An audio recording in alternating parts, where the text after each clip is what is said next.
And we are up. What's going on, guys? Josh here, ready to give you guys some footage of my rolls this past week with Kyle, our brown belt, soon to be black belt.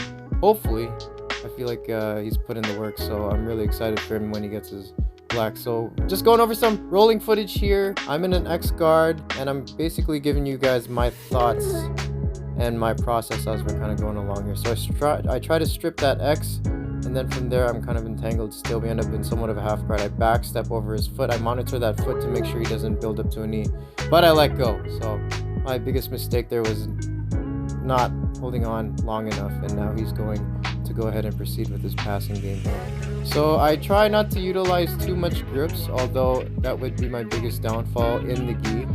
I just try to be as efficient as possible.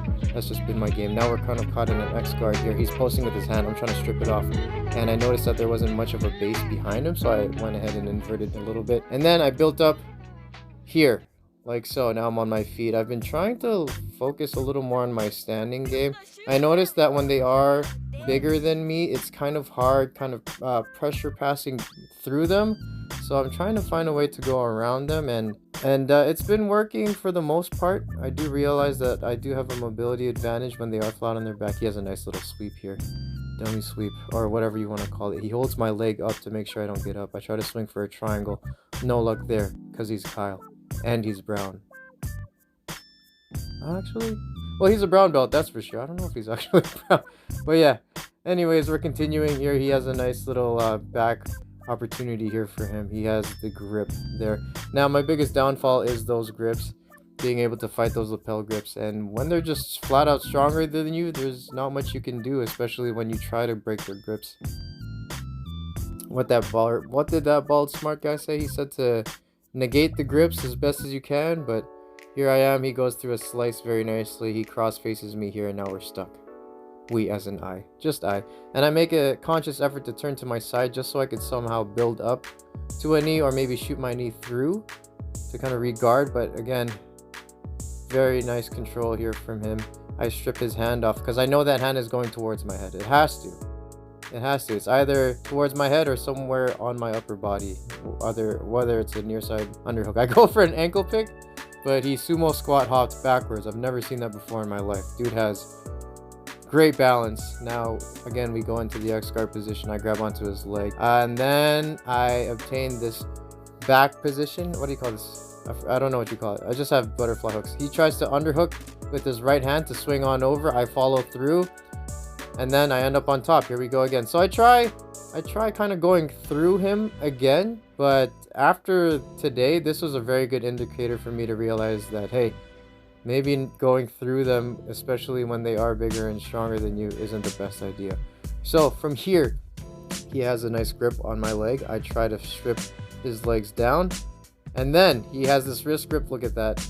Boom. I don't even know what kind of sweep to call that. His foot was underneath my armpit, and then from here, I kind of scrambled up. He figure fours his legs. My legs gets caught, and then from here, he attempts a leg attack. So I knew my legs were entangled, so I had to sit back, and then I had to wait. So here's this portion here where I strip off. Boom, boom, feet in between. I almost pass, and then his legs get in front of me again. So, you know, easier said than done, but I do need to utilize a little more of this passing going around. He does it again. That's the second time, you guys. So now I'm thinking, okay, I can't let him do that again. So let's just try and get our feet back in front. And that was the end of the first round, I believe. Yep, slap hands. Okay, that was the first round. Pretty good on my end, I think. Even better on his. Round two, we step in, and then I go 1 foot in between. I back step. This is when I start actively putting his feet away from me. I mean, for as long as I could. And then he gets into a guard again. My brain kind of just... I'm really good in terms of focusing maybe the first 30 seconds, and then from there I'm just gone. And here, he's trying to get in between. I try my best to connect my elbows and knees together, but that grip, man, there's not much you can do. So I try and run away. He's still holding on to me. I think he has a reverse De La Hiva here. I backstep again. That's the only thing that's been saving me. Monitoring his feet. I stayed north-south. Let's see if I swing. Okay, so this is when I was like, okay, let me see if there's some kind of leg attack here. Knee bar, whatnot. No can do. Put my feet back in front. Here we go again. Open guard position here. Single butterfly. He's going around. I'm keeping my frames here. Forcing an underhook perhaps? Nope, just cross posting, and then I retreat. I try my best to retreat, my knees in front. He's still passing, my feet. And from there, I kind of Granby rolled, and then from here, watch what happens. Exposed elbow, try and go for the omoplata, but that's his game. He told me that was his game, and he countered that beautifully, and now he's on top. And I'm only speeding up because he was there for a while. Pulls up to knee on belly. I try and go for that one sweep where you shoot your knee in between. No luck. I try to build up to a knee. No luck either. Dude's big. I'm weak. It's a mix of both beautifully. So now I build up to a turtle. Do I build up to a turtle? No, I'm just doing anything I can to get my feet in front. Okay, so turtle again. He's trying to establish his hooks. Does he do it successfully? No, I connect my left knee and left elbow together. But here's the thing. He has that grip. And you know it's coming. I know it's coming. And I try my best to kick my leg out. My hand is in there too. But sometimes that is not good enough. Bro went for the pull. And bow. There's your submission. Nice bow and arrow there. And now I'm thinking, okay, let me do better.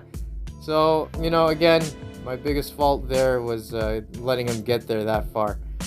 Then I proceed to smash him again, see if I could try and find my way to pressure myself through, but to no avail. I go around a bit, but he's really good at bringing his knees and everything in front. Boom, I try to step over. Nice, we have this position here. He tosses me over, I shoot for a triangle, but he was ready for it. He tucks his chin right away. I try and hold on as best as I can, holding on to the gi sleeve. And then from there, I bring my feet back in front, and we are in the passing game again. So he likes sitting on his back. He reluctantly fell down just now. I tried to swivel my feet inside. And again, very good guard player. Very, very good guard player. He inverts. I try to shoot in between. No luck. Let me see if I connect my elbows and knees. No luck. Knee bar, 50-50. And now we're stuck here. Good times. And then from here, we started looking for leg locks. And then I saw his leg extend. I was thinking, okay, maybe a knee bar. Time ran out. Boom! Third round. Third and final round. Will I get my redemption? Sit back and watch, you guys. So I'm trying to high step my way over. I go north-south. He does a good job bringing his feet back in front. De La Hiva yet again. I'm making sure that De La Hiva does not become effective. So I punch that down. I force a leg drag. No can do. I keep my elbow and knee connected. I make sure he's okay. I don't want to hurt him. Not that I can. So from here, another De La Hiva opportunity. He goes for the same sweep again. And then this time, oh, did I fall for it again? Let's see. Don't do it. Okay, my base is not bad. Back step again. He went for it again. I don't even know what that is. I turn away. I know I shouldn't be exposing my back, but I'm like, okay, let me just play around and see what happens here. Nice little cameo appearance. Goes for the omoplata. Is it? Oh, notice how I keep my hand outside. I flip over for my own omoplata. Lock up. Oh, and then he hides his hands very well. And then here comes the passing. Passing. I keep my arms up. I hold on to that gi underneath his armpit as a frame. That jacket is literally your best friend and your worst enemy at the same time. And I try and use that elbow post to pass by, but he told me it's been done to him so many times he can see it coming. And that was literally my only attempt to escape. He tries to go for a strangle here. It was a little loose, so I turned to my side. Again, building up. He goes knee on belly, tries to force him out. Will he get it? Oh, I pulled up into a half guard position here. Nice. So I go into a knee shield, trying to get my legs back in front. I don't play a lot of close guard, but you know when things aren't working, go for the legs. So I went for an arm bar, and then I saw a leg exposure, and then that kind of resulted in a sweep, and I just let go. So we kind of reset from there. Always playful, but you know, he said it was fun, but for me, I'm like, dude, I'm dying. I'm trying my best. This is literally me at 100%, guys. So it's you know, it's not all glitz and glamour in jiu-jitsu, and that's all part of the process. So he pulls an X here. I backstep as best as he can. He followed my trailing foot. I strip again. And what I could have done is put more weight on my right foot to keep my left foot light. But he grabs onto my leg here. Nicely done from that X guard position. So I'm trying to turn away, but I don't know which way is safe. So I kind of just feel it out. And then from there, I'm like, okay, bring my feet back in front. This is pretty much the narrative of the story. This is the main part of the story. Keeping your feet in front. keeping your elbows in, keeping making sure you don't get swept, keeping your balance up. But yeah, this is good learning experience for me, and hopefully for you guys too. He goes for it again. He goes for the bow and arrow again, but now I'm really making an emphasis on that right hand. He grips it. I try and grip his hand back. I kick out as hard as I can. I have to spin away. If I spin into him, I go into the strangle. So that is one method of escaping. Now I am in passing mode. Now I end up in north-south. I force a north-south versus going side. And then his hips are open. I went for the mount. He goes for a big bridge. Big bridge, big bridge. Arm was exposed. He ended up pulling a half guard. Oh, he got his knee inside. I believe he forces. Nope. No, now I'm back into this headquarter-like position here. I'm trying to apply a weight on that top knee. And he just seems to bring his legs back inside, which is really good on his end. And I'm still passing. Lateral pressure. Tries to go for that sweep again. I don't know what the name of that sweep is, but he's holding his own very well here. Brings his feet back in front. I'm going around.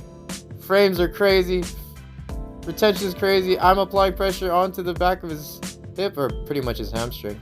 Again, I'm trying to go around. I try to apply pressure. No luck. Tries to pull an X. I see an open elbow, and then I go for a Kimura right away. And as we roll, I use my leg to kind of flip him inverted, and then I go for the sub. And then the time ran out. So there you go, you guys. I hope you guys enjoyed. That was 11 minutes of me getting my butt whooped, giving my best. I hope you guys enjoyed.